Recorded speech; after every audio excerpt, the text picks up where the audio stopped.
le Seigneur vous bénisse. Amen. J'ai juste ce matin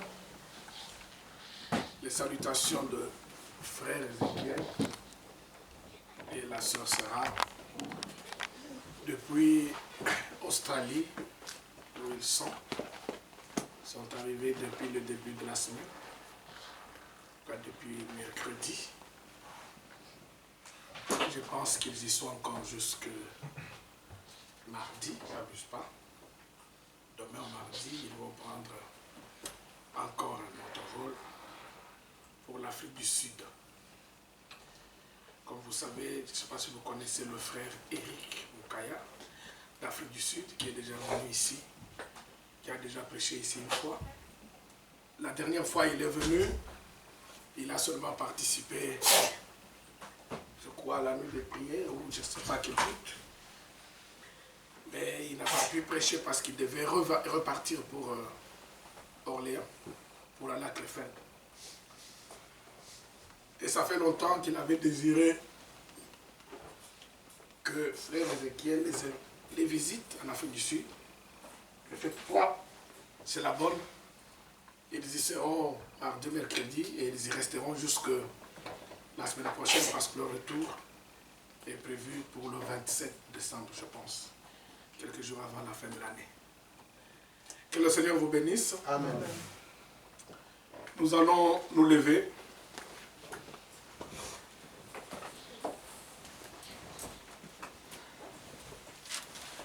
Je vais lire dans Romains au chapitre 5.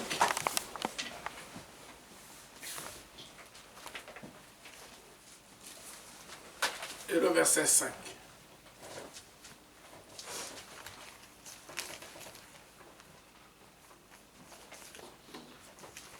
Romains chapitre 5, verset 5. Or, l'espérance ne trompe point, parce que l'amour de Dieu est répandu dans nos cœurs par le Saint-Esprit qui nous a été donné. Amen.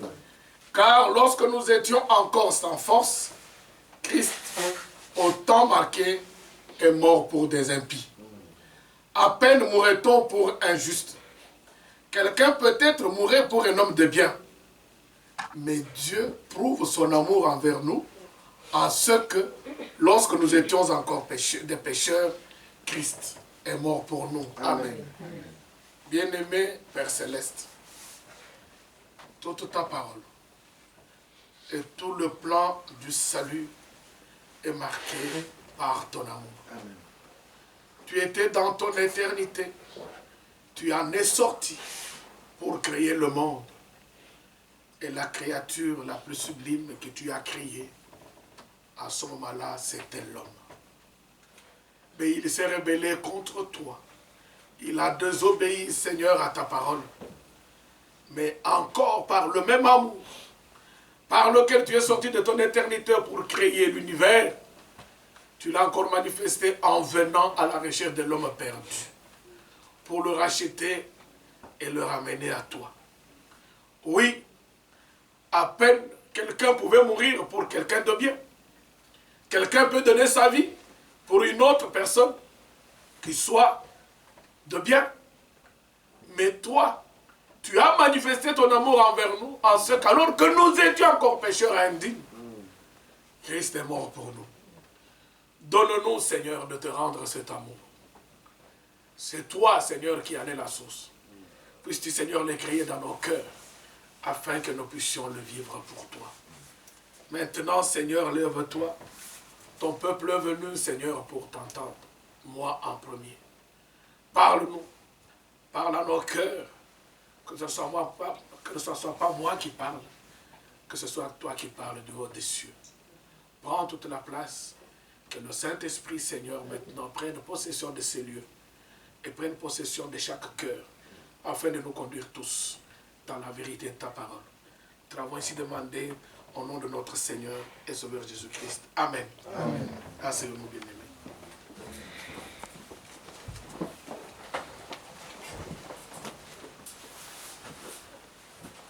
J'ai répété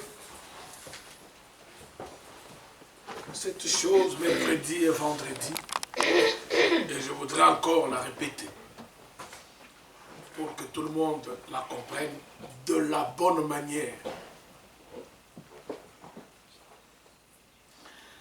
La foi est agissante par l'amour. Et j'ai dit, nous n'entrerons pas au ciel avec la foi. La foi restera sur la terre. Je voudrais que vous puissiez le comprendre. C'est la foi qui nous prépare à l'enlèvement. Nous devons croire à la parole de Dieu, croire dans les promesses de Dieu, vivre la parole de Dieu. Mais dès que l'enlèvement a eu lieu, on n'a plus besoin de la foi.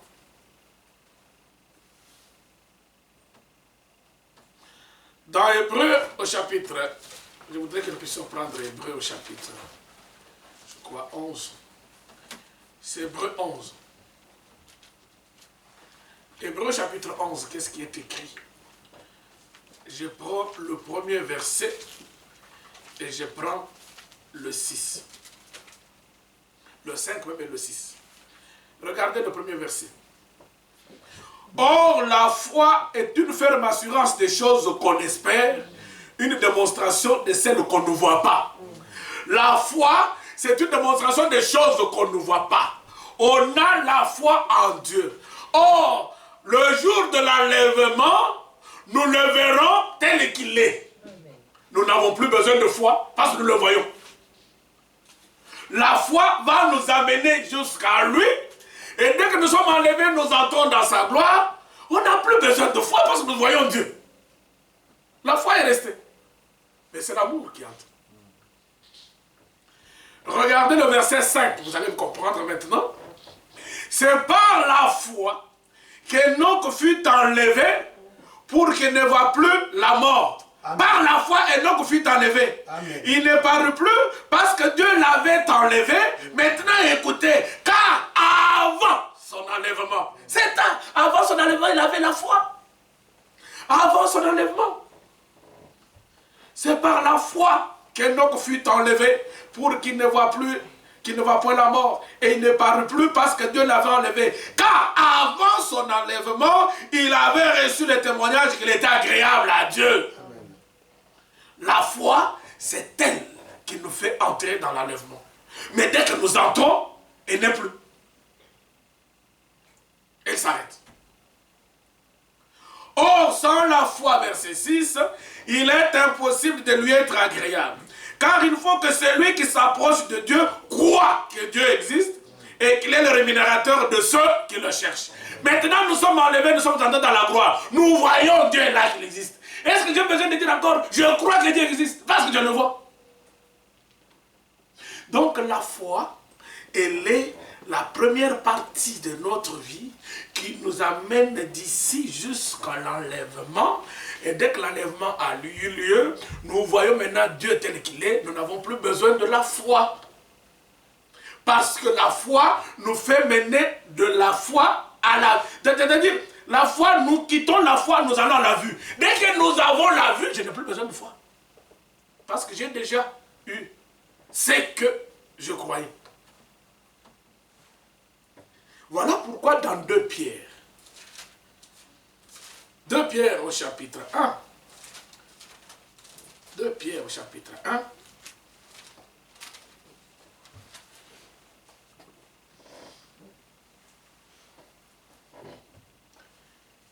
Pierre au chapitre 1, verset 5, à cause de cela même, faites tous vos efforts pour joindre à votre foi la vertu. Je ne sais pas si j'ai...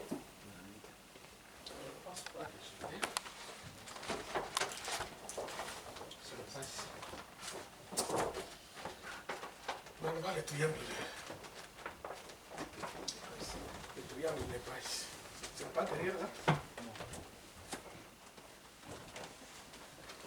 Nous avions le triangle ici qui montrait 2 Pierre au chapitre 1, la pyramide.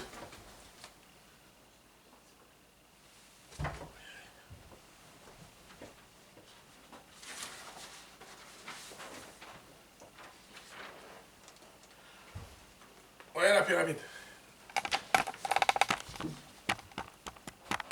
Regardez en bas, vous avez la foi. La foi, elle est terrestre. La foi, on en a besoin sur la terre. On n'en a pas besoin dans le ciel. Parce que dans le ciel, nous sommes avec Dieu. C'est fini. Regardez que la foi est là. Mais regardez ce qui est au sommet, c'est l'amour. C'est avec l'amour que nous entrons au ciel. Mais la foi nous aide à atteindre le ciel. Mais alors, pour que nous puissions atteindre le ciel, il faut maintenant passer par toutes ces briques. Il faut la construire. La foi, elle doit être construite. Je n'ai pas le temps d'aller dans Jacques pour dire la foi sans œuvre est une foi morte. Voilà pourquoi Pierre pouvait dire faites tous vos efforts. Parce que si vous n'avez que la foi là, vous n'entrerez pas. Parce que ça, c'est comme une échelle. Ce sont des marches. Pour que vous puissiez arriver au sommet de l'échelle, vous devez marcher, vous devez passer par toutes les marches. Alors, si vous avez la première marche qui est la foi, vous vous arrêtez là, j'ai la foi, tu n'entreras pas. Vous n'entrerez pas. Nous n'entrerons pas. La foi doit être manifeste par tout ça. C'est-à-dire à la fois ajouter la vertu. Je pense qu'un jour, merci frère, nous amène quelque chose d'assez grand.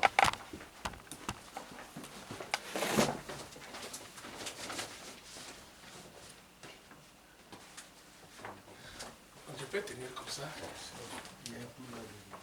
Ah, il y a un truc.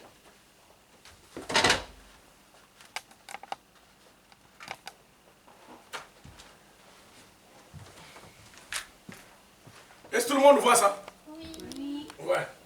Il y a la foi, la vertu, la connaissance, la tempérance, la puissance, la piété, et puis l'amour. Une fois, frère Reza a l'habitude de donner cet exemple, c'est pour que vous puissiez comprendre. L'exemple de la fusée.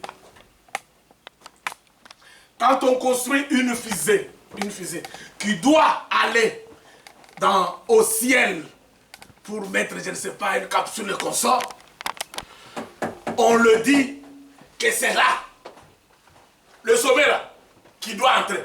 C'est ça qui doit aller. Tout ce qui est ici là, permet de faire entrer là. Ce qui fait que lorsqu'on dit 9, 8, 7, pouf, c'est la foi. C'est à cause, je voudrais lire, c'est Enoch. C'est par la foi qu'Enoch fut enlevé. Ça veut dire que quand on dit 10, 9, 2, 0, c'est la foi, la base là, pouf, qui fait enlever la fusée. Maintenant, pendant la course, toutes ces choses, la foi, la vertu, la connaissance, la tempérance, tombent parce qu'on n'en a plus besoin au ciel. Au ciel, on a besoin de l'amour. Eux, ils nous ont permis seulement d'être enlevés. Ils vont tomber petit à petit. Il ne restera que l'amour qui va entrer. Pourquoi? Parce que au ciel, on n'a pas plus besoin de la foi parce que nous sommes passés de la foi à la vue déjà. On n'a plus besoin de vertu parce que nous sommes semblables à lui. On n'a plus besoin de connaissance parce que nous le connaissons tel qu'il est. On n'a plus besoin de la tempérance. Pourquoi? Parce que nous sommes comme lui. Il n'y a plus d'effort à faire. Nous ne sommes que amour. C'est ça que je voulais dire. Et maintenant, notre propos d'aujourd'hui est de démontrer que la foi est agissante par l'amour. Vous n'avez pas ça, la foi n'est rien. Il faut les deux. La base et le sommet. Sinon tout s'écroule. Il faut que ce soit la foi qui soutient la fondation et il faut qu'il y ait l'amour qui aussi protège la fondation. Alors la chose est solide. Dès que vous n'avez pas l'un d'eux, c'est fini. Vous êtes infirme. Voilà pourquoi je disais, C'est la même chose avec une pièce de monnaie dont je parlais. Avec les deux commandements. Aimer Dieu, aimer son prochain, c'est de deux faces d'une même médaille. De la même manière, la foi et l'amour, ce sont les deux faces d'une même médaille. Voilà pourquoi nous devons manifester notre amour et notre foi par l'amour. L'amour envers Dieu et l'amour envers son prochain. Et comment nous manifestons l'amour envers Dieu? C'est en aimant sa parole, en aimant sa maison. Comme David pouvait dire en ce jour-là, je suis heureux quand on me dit, allons à la maison du Seigneur. Parce que David était dans la joie de venir voir Dieu, parce qu'il l'aimait. Déjà aimer la parole de Dieu, venir au culte, chanter pour Dieu, être dans la joie, c'est déjà une manifestation de l'amour de Dieu. Mais aimer Dieu de tout ton cœur, de toute ton âme, de toute ta pensée, c'est le servir. Et Dieu, on le sert à travers les hommes et les femmes. Parce qu'on ne le voit pas. C'est sûr, quand vous venez à l'église, vous donnez votre offrande, vous ne voyez pas Dieu. Mais vous faites ça pour Dieu, parce que vous l'aimez. Quand vous venez au culte, vous ne venez pas pour le pasteur, pour les anciens, vous venez pour Dieu.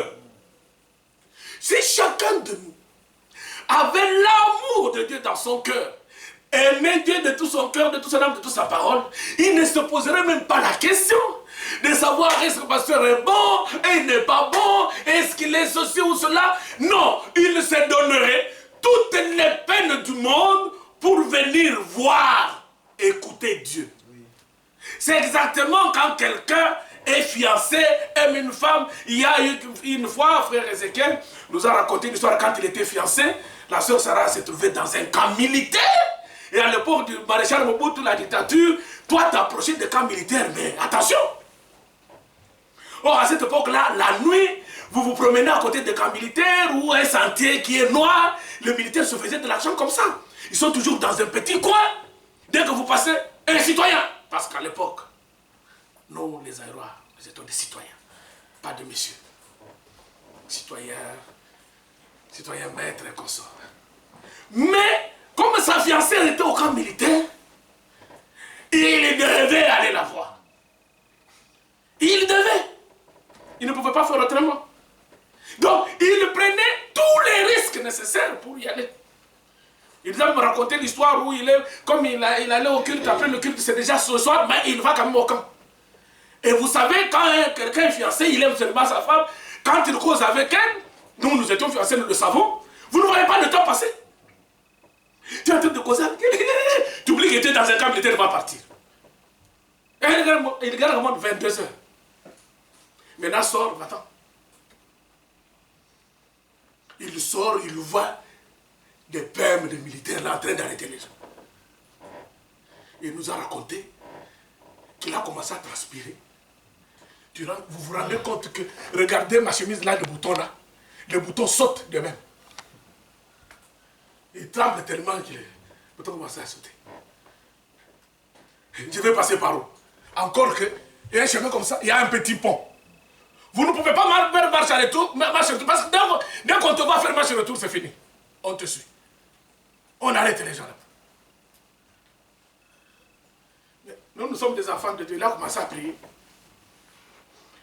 Et puis il a dit, bah, il prend sa Bible. Tremblant. Il commence à marcher. Par hasard. Par hasard, un militaire le voit. Et puis il écrit aux autres. Eh, Boti Kanzala Moukonzalek. Chef. C'est lui qui vient de trembler, les boutons de la chemise ont sauté. Il transpire comme un bœuf. Et il y a un militaire qui, par hasard comme ça, Boti Kanzala Moukonzalek. Maintenant, les mêmes se posent la question, Moukonzalek Ngaï. C'est comme Kitty m'avait demandé au maréchal, pourquoi on aille. Maréchal lui demande, Kitty, pourquoi on aille Ngaï. Kassinya on aille, Kakangaï. Vous trouvez quelqu'un qui a la foi rat et chat. Maintenant, lui, on dit,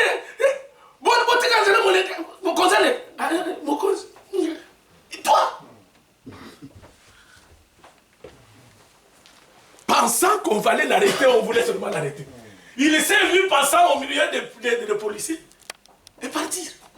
Il s'était sauvé. Mais pourquoi je voulais vous dire qu'il n'a pas regardé à ça pour aller voir sa fiancée? Qui aime tellement Dieu, qui, quelles que soient les circonstances, qu'il vente, qu'il neige, qu'il pleuve, je dois aller écouter mon Dieu. Aimer Dieu de tout son cœur, de toute son âme et de toute sa pensée. De telle sorte que quand le jour du culte arrive, toi ton cœur bat pour aller à l'église. Mais nous, quand le jour du culte arrive, nous cherchons des prétextes. Ah, je vois un nuage là. En tout cas, ce nuage tel que je le vois, je pense que vers 18h, il va déjà pleuvoir. Et c'est déjà une échappatoire. Frère, moi, ils ont été. Même tu ne dis même pas, tu ne viendras pas de toute façon. Il suffit tout simplement que CGT disent grève des cheminots.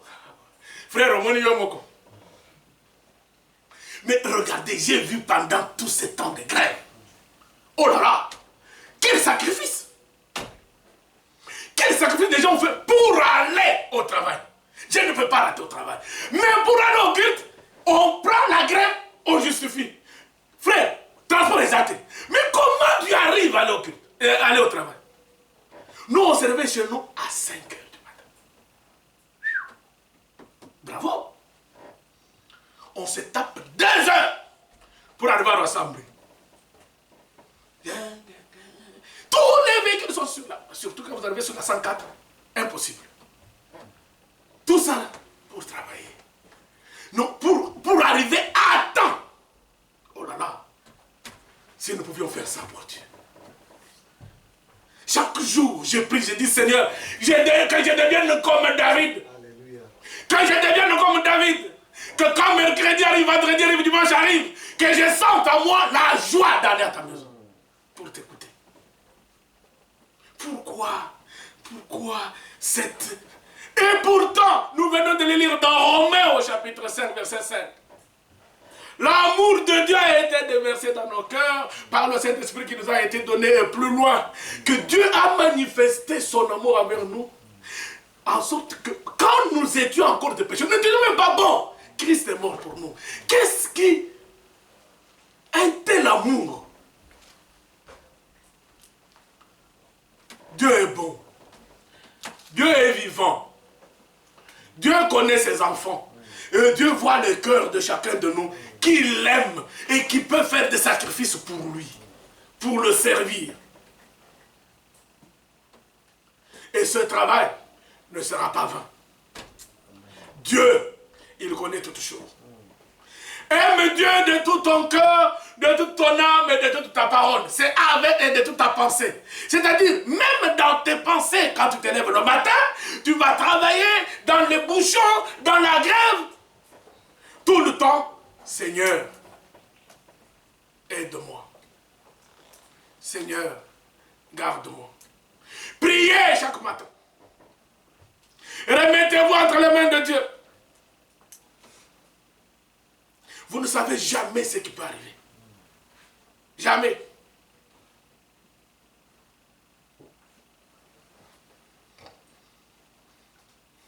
Moi, j'ai rendu grâce à Dieu. Mercredi, ma femme était sur la route. Une voiture bonne. Pas de problème. Pourquoi ce jour-là, elle était à 40 à l'heure au lieu d'être à 110. Et si elle était à 110, elle était sur l'autoroute. Aujourd'hui, je serai encore là, en train de pêcher. Elle serait où? Elle est en train de rouler. La roue, elle-même. Même pas en train... Pouf! La roue fait comme ça. La roue devient oblique et sort de son truc, la route. Heureusement, elle s'arrête.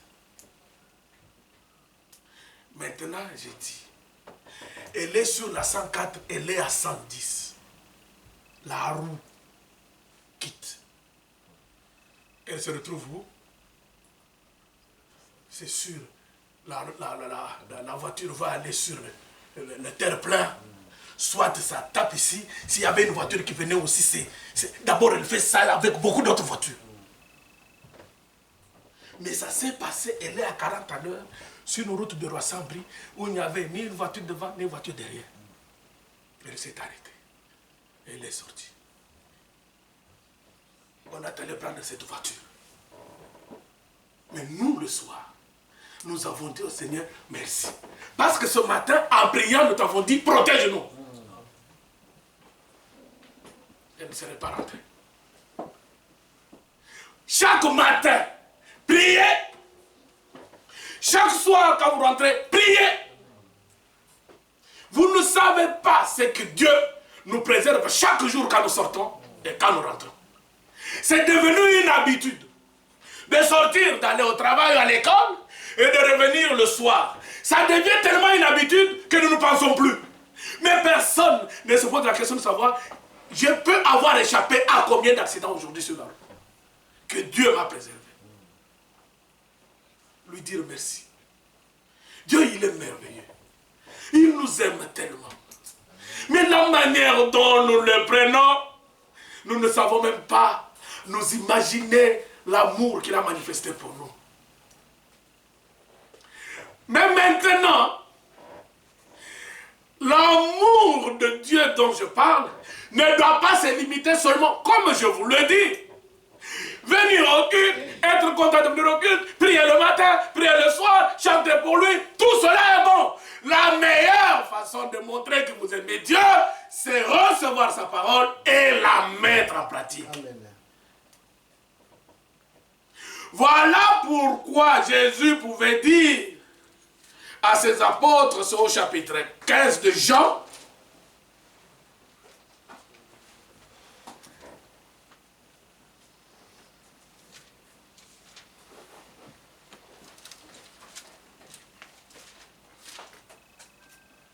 Jean 14.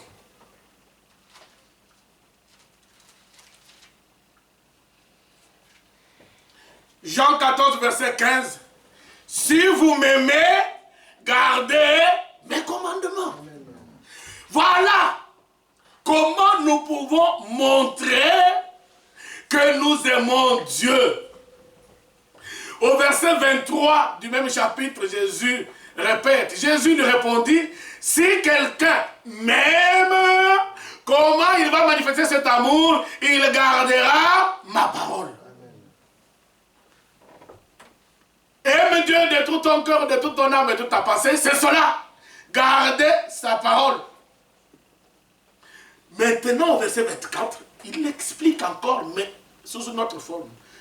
Celui qui ne m'aime pas ne garde point mes paroles. Si vous vous dites chrétien, chrétienne, croyant, croyante, et que vous ne gardez pas la parole de Dieu, garder ici veut dire la mettre en pratique, la recevoir et la mettre en pratique. Dieu lui-même dit, si tu ne mets pas en pratique mes paroles, tu ne m'aimes pas. Parce que la seule manière de manifester l'amour envers Dieu, c'est de garder et de mettre en pratique sa parole.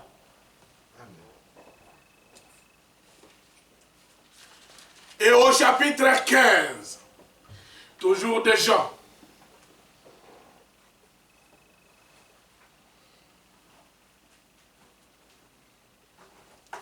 verset 12. C'est ici mon commandement, aimez-vous les uns les autres, comme je vous ai aimé. Il n'y a pas de plus grand amour que de donner sa vie pour ses amis. Ça nous renvoie au Romains 5, chapitre 5. Vous êtes mes amis si vous faites ce que je vous commande. Dans le mot ami, il y a le mot amour. Il y a le mot amour. Maintenant, quand Jésus, déjà au chapitre 14, il dit, c'est lui qui m'aime, il garde ma parole. Et au verset 15, il dit, maintenant je vous donne un autre commandement, aimez-vous les uns les autres. Et là, nous nous retrouvons dans ce que nous avons lu en Matthieu chapitre 22, au début de ce culte, dans la parole d'introduction. Aime Dieu de tout ton cœur, de toute ton âme, de toute ta parole. Aime ton prochain comme toi-même. Dans Galates au chapitre 5,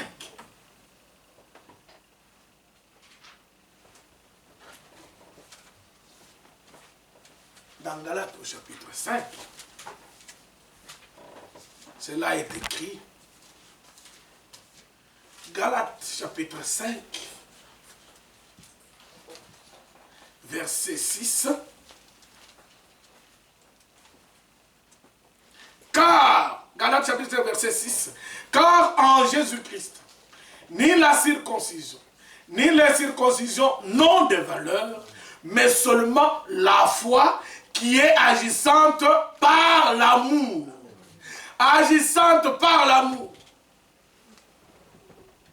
Et à partir du verset 13, frères, vous avez été appelés à la liberté, seulement ne faites pas de cette liberté un prétexte pour vivre selon la chair, mais rendez-vous par amour, serviteurs les uns des autres.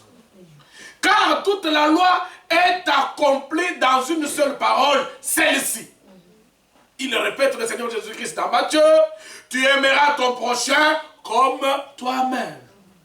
Mais si vous vous mordez et vous dévorez les uns les autres, prenez garde que vous ne soyez détruits les uns par les autres.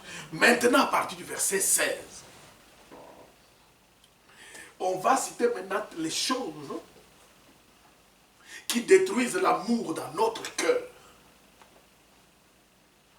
Marchez, verset 16, je dis donc, marchez selon l'esprit et vous n'accomplirez pas les désirs de la chair, car la chair a des désirs contraires à ceux de l'esprit et l'esprit en a des contraires à ceux de la chair. Ils sont opposés entre eux afin que vous ne fassiez point ce que vous voudriez.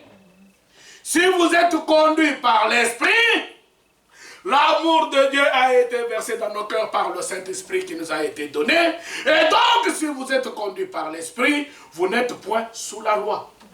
Or, les œuvres de la chair sont évidentes. Et nous les citons. La débauche,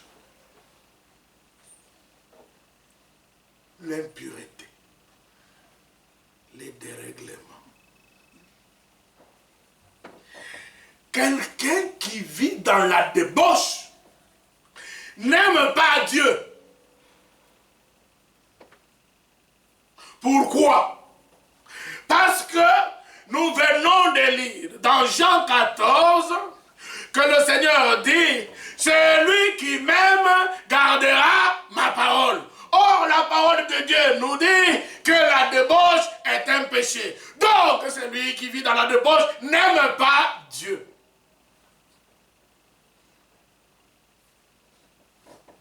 Et je n'ai pas le temps d'aller dans ce que Paul disait, que ce corps appartient à Dieu.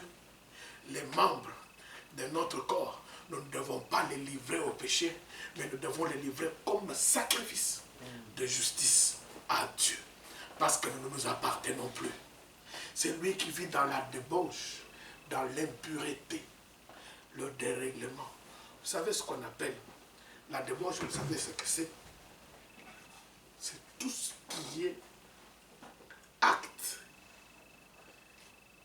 Tout ce qui est acte sexuel hors mariage. Tout ce qui est, attention, ne pensez pas que acte sexuel c'est seulement la conjonction des deux sexes. Tout ce qui est acte qui renvoie au sexe, c'est de la débauche.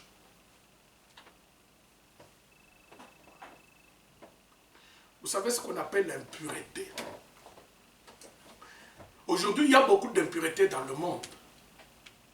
C'est tout ce qui est sale dans les rapports sexuels.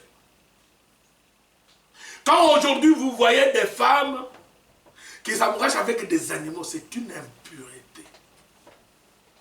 L'homosexualité est une impureté.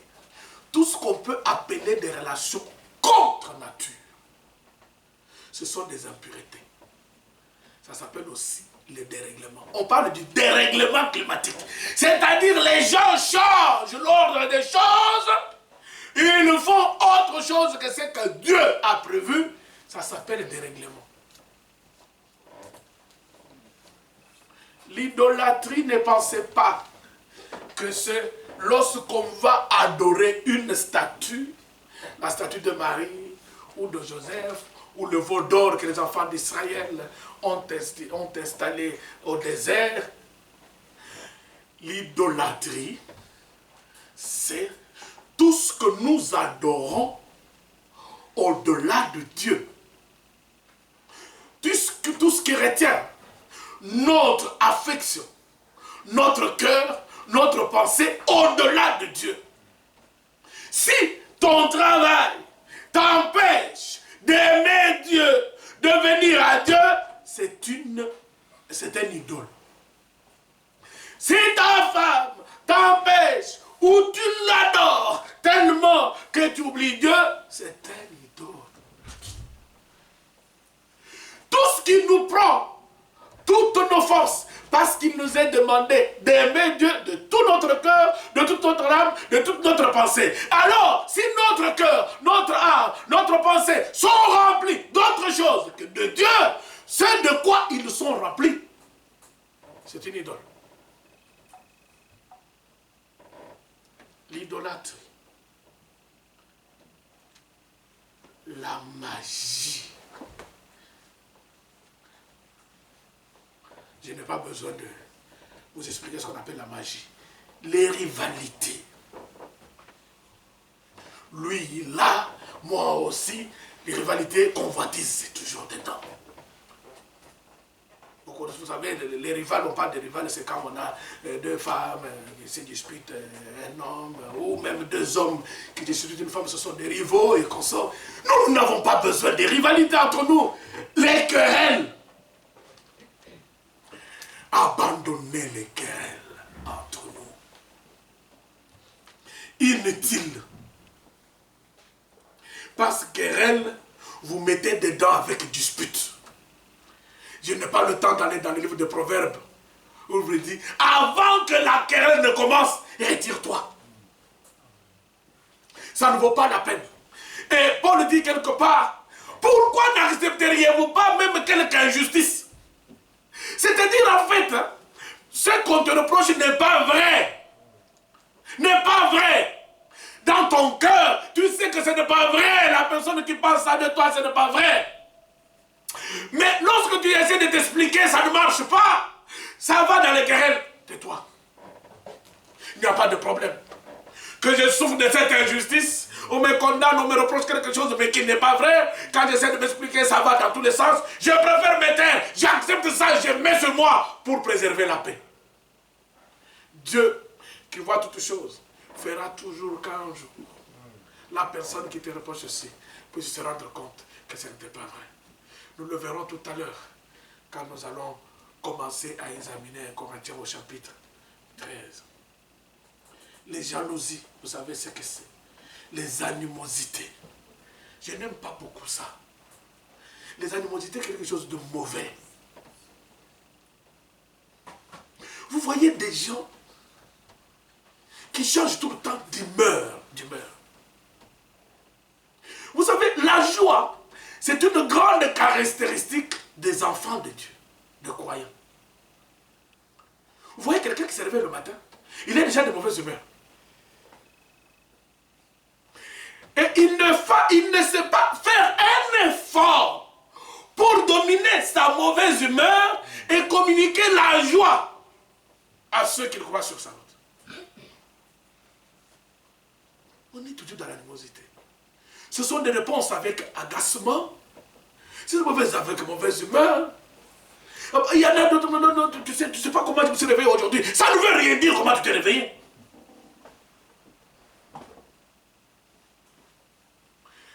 Mes chers amis,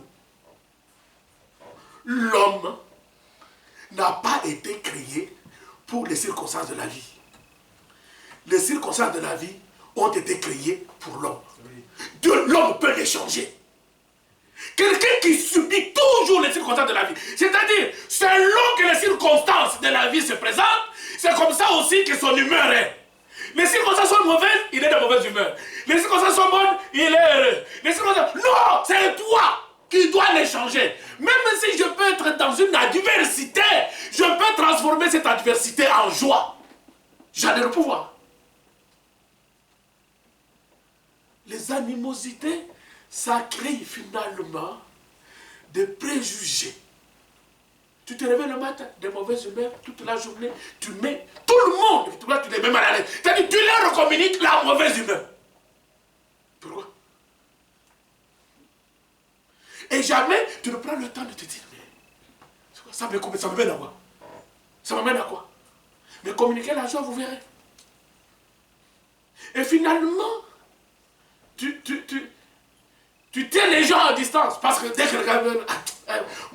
aujourd'hui, ça veut dire quoi?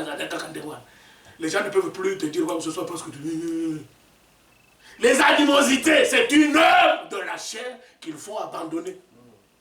Les disputes, j'en ai parlé tout à l'heure avec les querelles. Les divisions.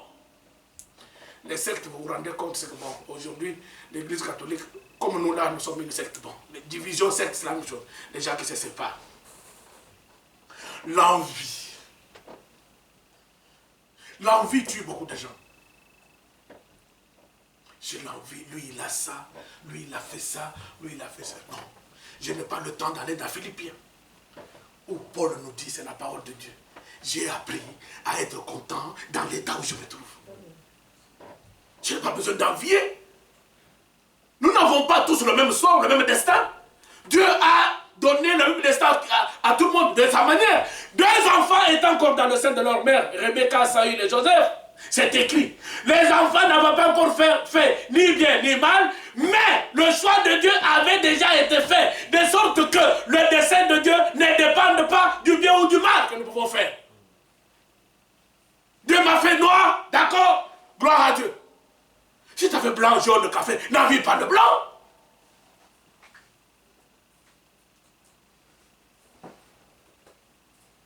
L'envie, la convoitise. S'il a une Mercedes, très bien, Dieu lui a donné. Tu vas t'appauvrir pour avoir une Mercedes et tu vas souffrir. Toi, tu ne sais pas comment il a. Vous ne savez pas comment les riches souffrent. Nous ne connaissons jamais comment sont les gens. Quand vous voyez une gosse vous dites vous ne savez pas la vie qu'il mène. Contentez-nous de ce que Dieu nous a donné. Je suis petit, je suis noir, je suis comme ça, je suis beau, je suis moche ou laid, je suis géant, je suis court, je m'en contente. L'essentiel c'est que je sois en paix. Avec moi-même et avec Dieu. L'ivrognerie. Un frère Rézé nous a raconté quelque chose. Ce matin, on a parlé encore avec mon épouse. Moi, j'ai dit, tu sais ce qu'on appelle l'ivrognerie?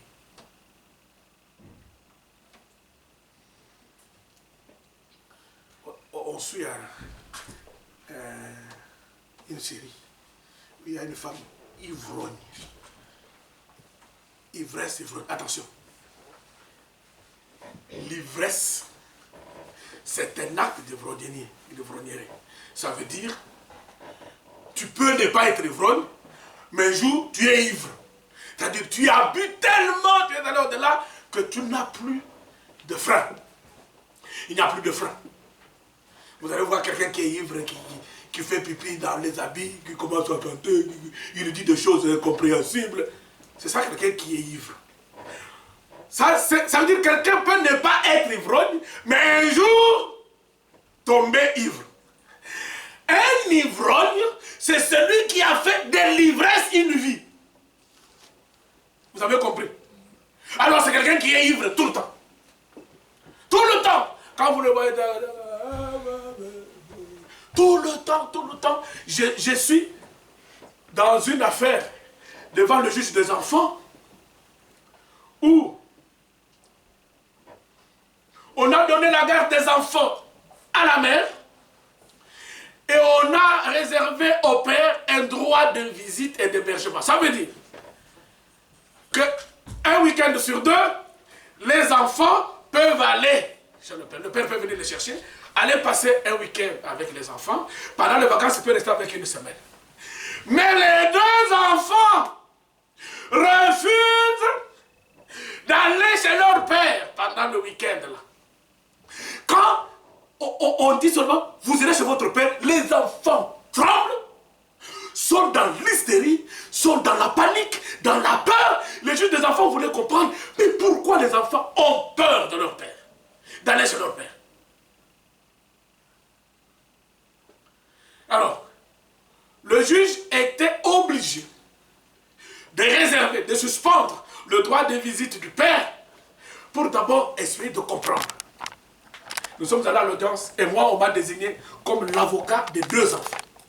Mais quand je lis le rapport que les services sociaux ont fait lorsqu'ils avaient mis en place une assistance éducative, c'est-à-dire ici, si vous n'arrivez pas à bien éduquer votre enfant, tout le temps, on voit votre enfant qui fait des histoires, à l'école, il ne va pas à l'école, ça ne va pas à l'école, il y a de mauvais résultats, de ton enfant dans la rue qu'on sort.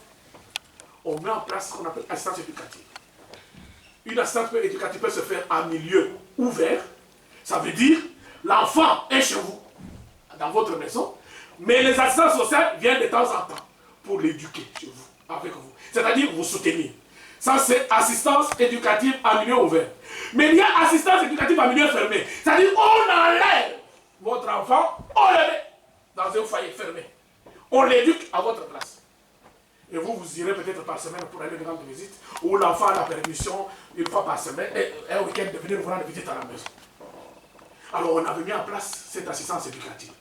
Finalement, comme les enfants se plaignaient, et la mère se plaignait de la violence de leur père, et les travailleurs sociaux se sont rendus eux-mêmes compte. Quand j'ai lu le rapport, j'ai dit au juge, on ne peut pas permettre que les enfants puissent être en contact avec un tel père. Il est d'une violence inouïe. Il boit tout le temps, il est ivre et il s'énerve pour un petit rien. Il est imprévisible et les enfants disent, nous pouvons être chez lui pendant le week-end. Vous ne savez pas ce qui peut arriver. Maman n'est pas là, nous sommes seuls. Dès qu'il pique une crise de colère, c'est terminé, ça allait dans tous les sens. Alors pour l'intérêt des enfants, monsieur, on réserve votre droit. Et dès qu'on a décidé de suspendre le droit, on pensait que c'est la maman et les enfants qui se plaignaient de sa violence, mais il a démontré sa violence. Vous vous rendez compte de quelqu'un qui appelle les services sociaux toutes les 3 minutes pendant la journée, toute la journée, pour insulter les assistants sociaux parce que vous avez demandé qu'on peut suspendre. Donc il a montré comment il est violent, et non seulement violent, mais vulgaire. Les paroles et les mots qu'il prononce, vous vous rendez compte? Mais les enfants mettent surtout en avant quoi? Son ivrognerie. Et lui-même dans le rapport, il le reconnaît, il dit, c'est une maladie. Alors cette maladie, alors fais-toi soigner. On a suspendu son droit, nous avons encore audience le 14 janvier pour aller encore discuter ici qu'est-ce qu'on peut faire. Mais un tel père, on ne peut pas. Alors, rendez-vous compte, un ivrogne, donc c'est quelqu'un qui est en état d'ivresse permanent, tu ne prieras pas. Tu viendras au culte ivre. Même s'il faut prier chez toi, tu vas prier ivre. Alors nous nous rendons maintenant dans ce que la parole de Dieu dit. Ne vous enivrez pas du vin. J'ajoute, c'est de la débauche. Soyez au contraire remplis du Saint-Esprit. Pourquoi? Parce qu'à tout moment,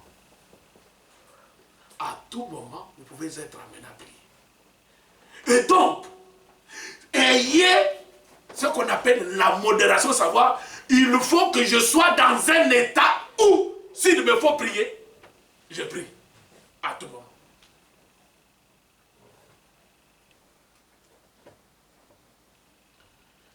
Les excès de table, Ah oui.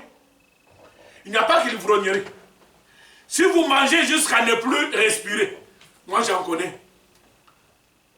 Quel enfant qui mange, finalement, il n'y a même plus d'espace pour respirer. Parce que t'es arrivé jusque-là. Mais arrête-toi, tu es déjà rassasié. Comme on dit, tu ne vas au cas où tu y. C'est-à-dire, tu vas même au lit, tu n'as pas sommeil. Parce que tu es trop rassasié. L'excès de table, c'est aussi une œuvre de la chair. Manger, c'est que vous pouvez, selon votre capacité, soyez rassasié. On ne vous demande pas d'être affamé, soyez rassasié. Mais n'allez pas au-delà.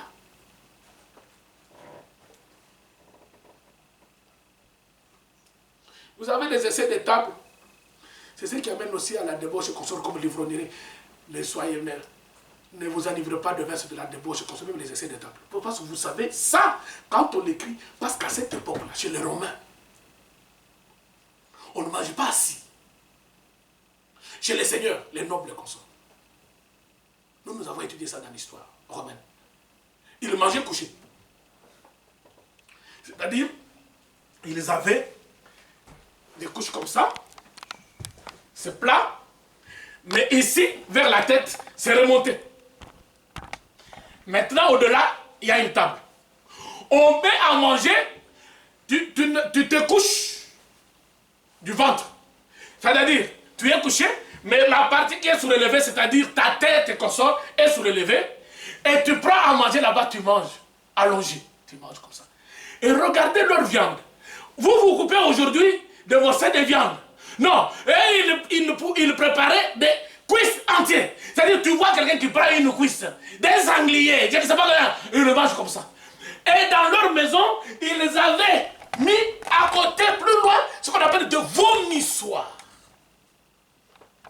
Vomissoir. C'est-à-dire, c'est le truc qu'on a séparé, on a mis. C'est-à-dire, tu manges, tu es plein. Mais parce qu'il faut continuer à manger et à boire. Dès que tu vois que c'est bon, tu sors, tu vas au vomissoir. Tu te mets les doigts, il y a un produit, tu vomis. Tu vides ton estomac, tu reviens. Tu recommences à manger. C'est là où est devenu le mot vomissoir. C'est ça comme ça les gens mangeaient. Et déjà à cette époque, ces excès d'étape, c'était un péché. Vous mangez jusqu'à ne plus savoir en faire. Et les choses semblables, je vous dis d'avance, comme je l'ai déjà dit, que ceux qui commettent de telles choses, frères, ce n'est pas moi qui le dis, c'est la parole de Dieu, n'hériteront point le royaume de Dieu. Amen. Jamais. C'est écrit, ce n'est pas moi. Maintenant, à partir du 22, verset 22. Regardez tout ce qui est là. C'est mauvais. Ça ne montre pas qu'on aime Dieu. Maintenant, si l'amour de Dieu a été versé dans nos cœurs par le Saint-Esprit qui nous a été donné, quel est le fruit que produit le Saint-Esprit en nous? Alors regardez. Lorsqu'on a commencé avec les œuvres de la chair, on a écrit au pluriel. Les œuvres de la chair. Mais à partir du verset 22, on ne dit pas les fruits de l'esprit, il s'agit du fruit. Un seul, produit par le Saint-Esprit et qui se manifeste par tout ce que vous voyez. Il n'y a pas plusieurs fruits du Saint-Esprit. Il y a un seul fruit.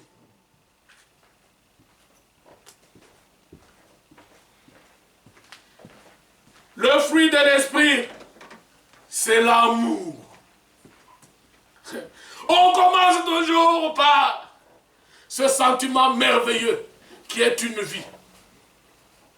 L'amour. Et je l'ai dit tout à l'heure quand je parlais de l'animosité. La joie. La paix. Quand vous prenez ces choses, vous les mettez en opposition avec les œuvres de la chair, vous allez voir. La joie, c'est contre les animosités qu'on sort. La paix, c'est contre les disputes et les querelles. La patience. Patience. Patience. Oh là là. La bonté. La bienveillance. Même la foi. C'est un fruit de l'esprit. La douceur. Ah, hier j'ai appris une chose. Vous savez que moi je parle beaucoup, j'écris. J'écris. Alors, quelqu'un peut penser qu'il écrit tout le temps, il n'est pas doux. Il n'est pas doux. Alors, il y a une personne avec laquelle j'ai fêté hier 23 ans de mariage. Hier, c'était mon anniversaire de mariage. Le 14 décembre, 23 ans. Et cette personne qui a partagé ma vie depuis 23 ans, je n'oublierai pas, je veux lui dire, parce que ça m'a touché bien. Il a dit, vous dites qu'il crie tout le temps, il n'est pas doux. Mais moi, je le connais. Je sais quand il crie, je sais que ce cri-là, il y a de la douceur dedans. Merveilleux. J'ai dormi avec ça. J'ai dit, ah, il me connaît. Il peut m'écrire pour moi. Pendant qu'il écrit là, il est doux. Oh, ça c'est merveilleux. Donc il faut me connaître pour savoir que, même quand j'écris, il y a de la douceur dedans. En fait, je ne suis pas fâché. C'est comme ça que je parle. Alors il faut me connaître pour savoir que même dans ce que les cris là sont doux. Oh là là.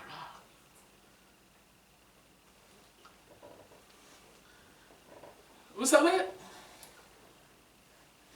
quand on crie sur les enfants, vous êtes méchants, vous criez. Non. On crie pour votre bien. Parce que la parole de Dieu dit, qui aime bien, châtie bien. Si je dois vous dire, vous caressez dans le sens de mon doudou, mon chéri. Est-ce que tu vois? Ah non. Dieu nous dit, le bâton et la carotte. Je te donne la carotte, c'est bon. Pour que tu puisses t'apaiser. Alors, quand on dit, il ne faut pas, quand je vais commencer à crier, je dis, papa, le fruit de l'esprit c'est la douceur. Non, j'ai écrit pour ton bien. Prenons les choses de la bonne manière. La loi n'est pas contre ces choses. Ceux qui sont en Jésus-Christ ont crucifié la chair avec tout ce qu'on a cité avant là. La chair avec ses passions et ses désirs, c'est-à-dire la débauche, l'impureté, le dérèglement, l'idolâtrie, la magie, les rivalités, les querelles, les jalousies, les animosités, les disputes, les divisions, les sectes, l'envie, l'ivrognerie, les excès de table et les choses semblables ont été crucifiées à la croix. Si nous vivons par l'esprit, marchons aussi selon l'esprit. Alors, écoutez le verset 26. Ne cherchons pas une vaine gloire en nous provoquant les uns les autres, en nous portant envie les uns aux autres. Maintenant, nous allons prendre 1 Corinthiens au chapitre 13 et nous terminerons par là en passant en revue les caractéristiques de l'amour.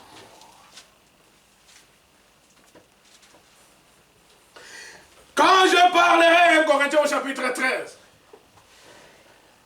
quand je parlerai les langues des hommes et des anges, si je n'ai pas l'amour, je suis un airain qui résonne ou une cymbale qui retentit.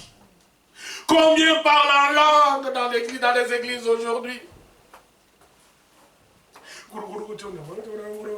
J'ai le Saint-Esprit, très bien, j'ai le don de langue, c'est bien. Mais qu'est-ce qu'il y a dans ton cœur? Est-ce que tu aimes Dieu? Est-ce que tu trouves dans ce don un moyen de t'enorgueillir, de trouver une vaine gloire auprès des frères et des sœurs pour dire moi, que chacun de vous n'ait pas une idée trop haute de lui-même? L'humilité. Oh, je parle Mais qu'est-ce qu'il y a dans votre cœur? Qu'est-ce qu'il y a dans votre cœur? Est-ce que vous aimez les frères? Vous aimez les sœurs? Est-ce que vous êtes humble? Ou bien parce qu'aujourd'hui, quand vous allez surtout dans les églises dénominationnelles, il suffit seulement que quelqu'un ait un petit don, il est devenu comme un Dieu. Il faut que tous devant lui, quand il arrive, bonjour frère, en s'inclinant, parce qu'il pense que le don qu'il a, ça vient de lui, alors que le don vient de Dieu. C'est lui qu'il faut glorifier. C'est celui qui vous a donné le don.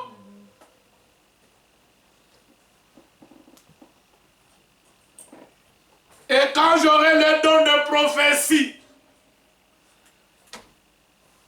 parce que ça devient maintenant, vous voulez faire quelque chose, il y a un pasteur qui vous dit, un prophète qui vous dit, parce que toi, tu as le pouvoir. Même si j'ai le don de prophétie, la science de tous les mystères et toute la connaissance même de la Bible, il y a aujourd'hui des frères qui peuvent, les yeux fermés, ils vous donnent la Bible. Prenez-moi tel et tel et tel. Ils connaissent tout. Mais, comme ce pasteur qui connaissait tout, mais qui dit à un autre sur le plateau de la télévision, je te maudis au nom du Seigneur. Ah bon? Tu me maudis au nom du Seigneur. Petit serpent. Ça, tu insultes un autre et tu le maudis au nom du Seigneur. Ah bon? Bénissez et ne maudissez point. C'est ce que la parole de Dieu dit. Même vos ennemis. Alors, quand vous dites au nom du Seigneur, vous ne savez pas ce que vous dites. Quand j'aurai même toute la foi, allez. Quand j'aurai même toute la foi, jusqu'à transporter les montagnes, si je n'ai pas l'amour, cela ne sert à rien. Et quand je distribuerai tous mes biens pour la nourriture des pauvres, quand je livrerai même mon corps pour être brûlé, si je n'ai pas l'amour, cela ne sert à rien. Maintenant, cet amour, comment il est? À partir du verset 4. L'amour est patient. Nous venons de lire le fruit du Saint-Esprit dans Galates 5, la patience. J'ai parlé la première partie, avant que nous puissions arriver à Galates 5, de l'amour de Dieu. Aime le Seigneur ton Dieu de tout ton cœur, de toute ton âme, de toute ta pensée. Maintenant, nous sommes dans la deuxième partie. Aime ton prochain comme toi-même. De ces deux commandements dépend toute la loi et les prophètes. Être patient. La patience. Ah, je suis en train de l'apprendre, la patience. C'est une bonne chose, je vous dis. Être patient. Ne soyez pas pressés de répondre. Ne soyez pas pressés de vouloir vous justifier. Parfois, regardez les choses passer. Prenez votre temps. Ça peut vous faire du mal. Ça peut vous faire de la souffrance, de la douleur en vous. Prenez ça sur vous. Il faut que les choses s'étassent. S'étassent. S'étassent. Lorsque vous exercez la patience, Dieu vous aide à supporter et finalement à voir d'autres choses que vous n'avez pas vues. Et si vous aviez réagi à ce moment-là, vous auriez peut-être gâché beaucoup de choses que vous allez voir se réaliser.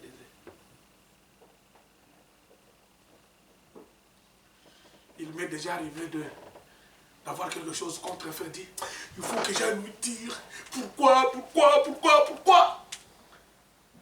Mais au fur et à mesure que je n'allais pas le dire et que le temps passait, je me rends compte finalement que ce que je pensais, ce n'était pas ça. Et que même si c'était ça, ce n'était pas nécessaire. Et qu'en allant, peut-être avec ma manière de parler, je pouvais encore blesser davantage. Et puis ça part, ça s'atténue. Et je commence à prier pour le frère, et tu te rends compte que les choses se mettent en ordre, et c'est fini. Parti. La patience. L'amour est patient. Pourquoi il fait ça? Laissez-le le temps. Quelqu'un qui est de Dieu, un jour. Mais le problème, c'est que peut-être, c'est quand on a le souci de quelqu'un, on a l'amour de quelqu'un, on ne veut pas qu'il se perde. Parce qu'on ne sait pas quand est-ce que le Seigneur revient. C'est que je suis en train de vous dire ici, nous sommes en train de préparer l'enlèvement. Autant Dieu nous demande de la patience, autant chacun de nous doit se dire, chaque jour qui passe montre la patience de Dieu envers moi. Mais je vais attendre jusqu'à quand avant que je ne change. Et si la trompette sonnait aujourd'hui, je serai où? Parce que c'est l'amour qui entrera.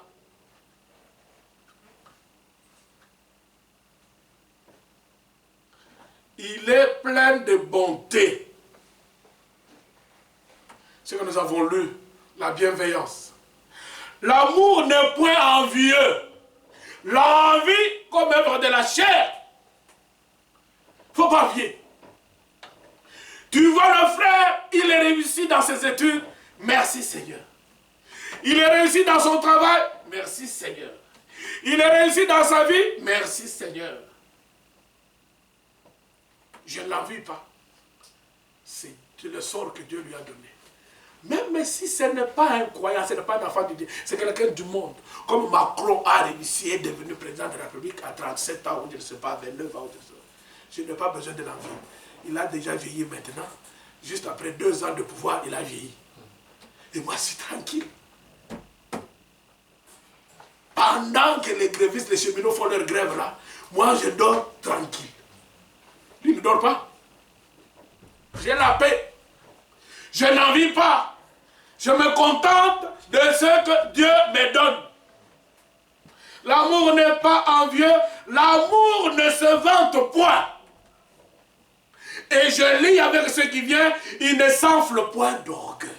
Oh bien-aimé, l'orgueil précède la chute. On le répète tout le temps. Le diable est orgueilleux. Il va chuter. Le Seigneur Jésus est humble. Lui, il va monter. Je n'ai pas le temps d'aller encore dans Philippiens au chapitre 3.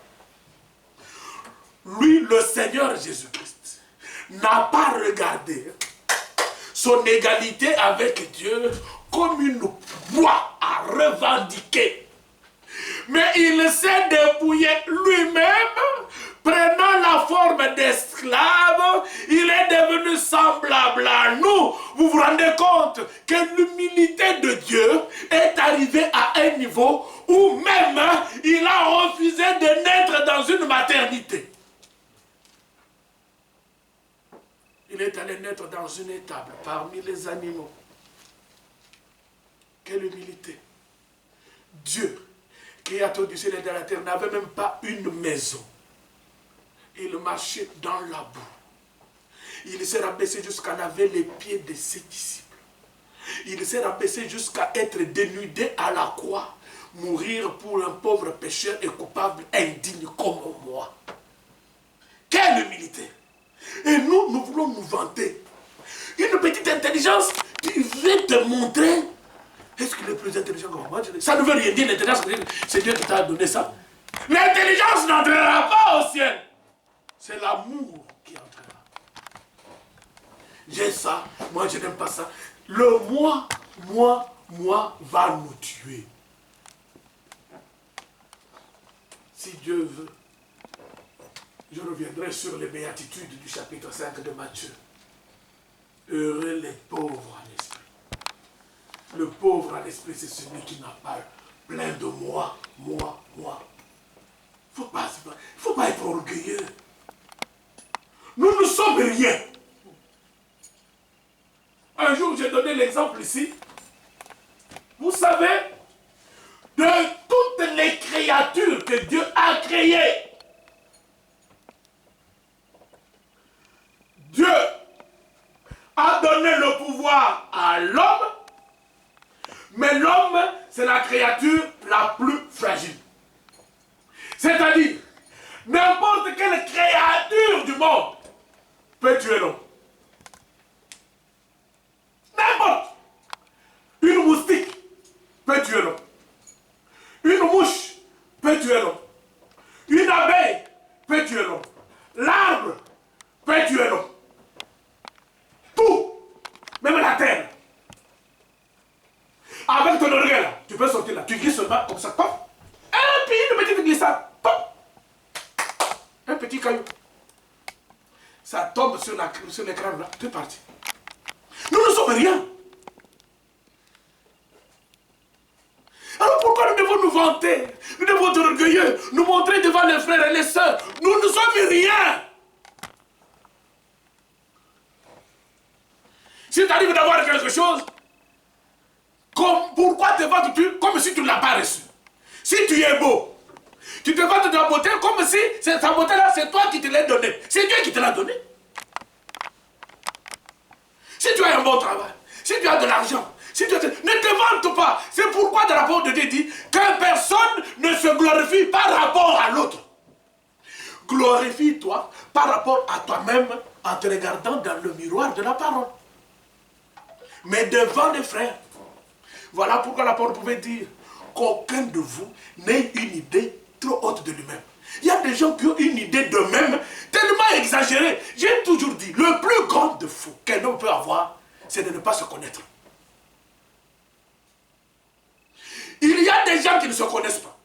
En fait, qui se donnent des qualités qu'ils n'ont pas. Mais ils sont convaincus même qu'ils les ont. Alors ils commettent des grandes erreurs dans la vie. Des grandes bêtises. J'ai toujours donné cet exemple. J'avais un ami à Kinshasa. Il parlait français, mais il ne savait pas comment. Mais il était convaincu qu'il avait le même niveau que nous. En fait, il n'y avait pas moyen de le faire sortir de la tête. Qu'il écrivait mal, qu'il lisait mal. Mais on avait des conférences où il y a des ambassadeurs qui venaient. Ils le voulaient. Il dit, c'est moi le président, c'est moi qui dois... Mais comment lui dire, mon frère, tu ne peux pas, tu ne sais pas lire. Tu ne pouvais pas lui enlever ça de la tête. Il avait une autre idée de lui, mais il ne comprenait pas. Vous savez qu'il y a parfois des gens de l'extérieur qui reconnaissent vos faiblesses, qui vous disent non. Mais parce que vous êtes imbu de vous-même, et vous pensez que vous pouvez tout faire, et vous commettez beaucoup d'erreurs. L'orgueil aveugle. Et ça précède la chute. Que nous puissions être humbles. Il ne fait rien de malhonnête. Ne soyons pas malhonnêtes. L'amour n'est pas malhonnête. Tu veux obtenir ça, mais tu passes par une ruse. Je ne parle pas de ruse qu'on fait de blagues. Hein, parce qu'il y a parfois de ruses chez nos enfants. Qu'ils m'excusent, vous voyez sur WhatsApp, tu vois un enfant qui écrit. Oh! Aujourd'hui, les pizzas à Montreux coûtent seulement 8 €. Quelle bonne nouvelle! Vous avez entendu ça? Tous les pizzas à Montreux, 8 €. Or, sur WhatsApp, là, nous sommes en groupe. Papa lit, maman lit. La personne qui a écrit. Maintenant, ses frères et sœurs répondent. Oh là là là là là là, ça donne envie de manger aujourd'hui des pizzas. 8 € seulement. Pour que papa et maman qui lisent, qui voient, pizza 8 € à Montreux, on peut les offrir. En fait, au lieu de dire, papa, maman, les pizzas à Montreux aujourd'hui, c'est 8 € la pizza. Est-ce que vous pouvez nous offrir? Non, ils s'écrivent entre eux, ils vendent le bidon de 8 €. Maintenant, quand je rentre à la maison, je fais semblant comme si je n'ai pas lu ce message. Je m'assois, je parle à ma femme. Comment tu vas? Je fais semblant. Alors, il y en a une qui va. Bonjour, papa. Aujourd'hui, tu as lu sur WhatsApp? Je dis, sur WhatsApp, j'ai lu quoi? Et tu n'as pas lu les messages aujourd'hui sur WhatsApp? J'ai dit, mais pourquoi? Non, je voulais seulement savoir si tu as lu des messages sur WhatsApp. Alors, comme tu n'as pas le courage de me dire ce qu'il y a sur WhatsApp, moi non plus je ne te dis pas. J'ai dit, oui, j'ai lu des messages sur WhatsApp, mais c'est fini. J'ai lu, c'était des messages quelconques. Non, d'accord.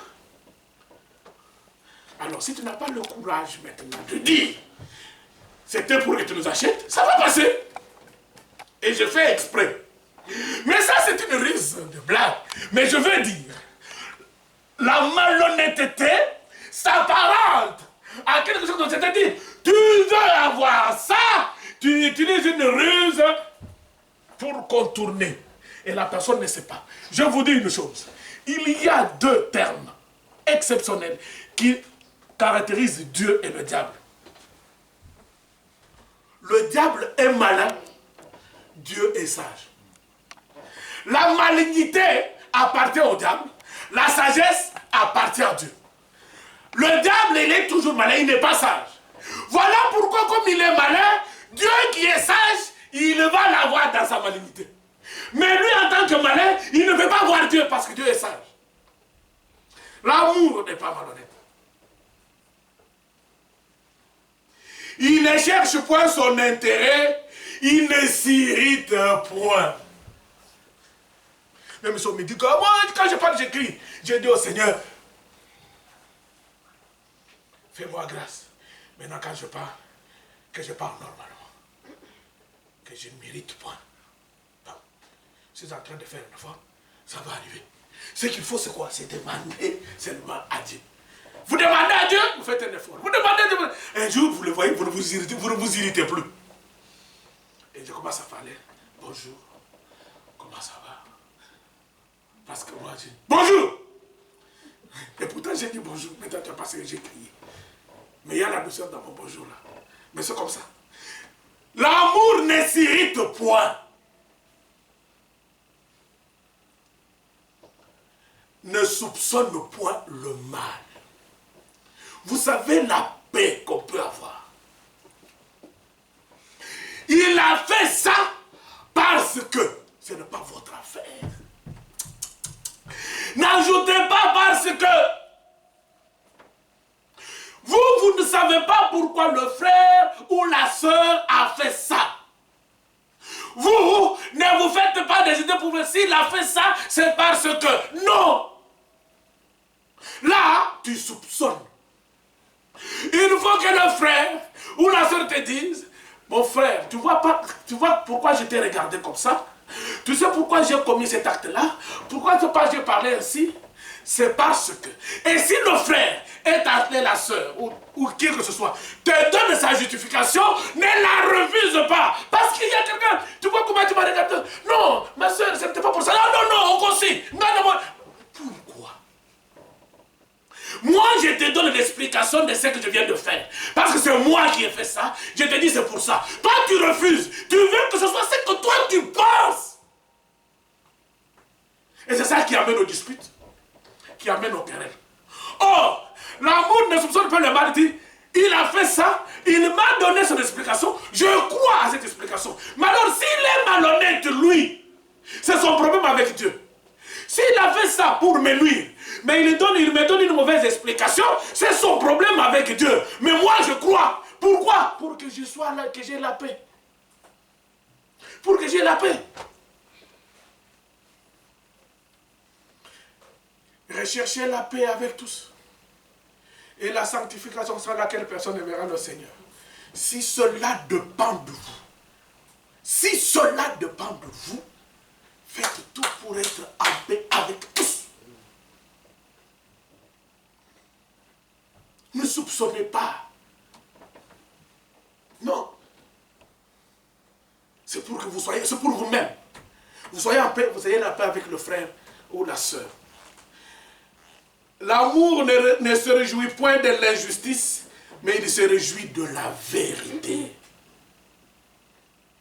Maintenant, j'aime le verset 7. L'amour excuse tout. Il croit tout. Il espère tout. Il supporte tout. qui nous fera entrer au ciel. Excusez. Croyez. Tu m'as dit ça. Très, je crois. Supporte. Tu ne mourras pas.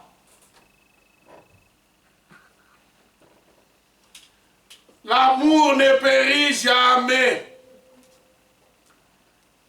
Les prophéties seront abolies.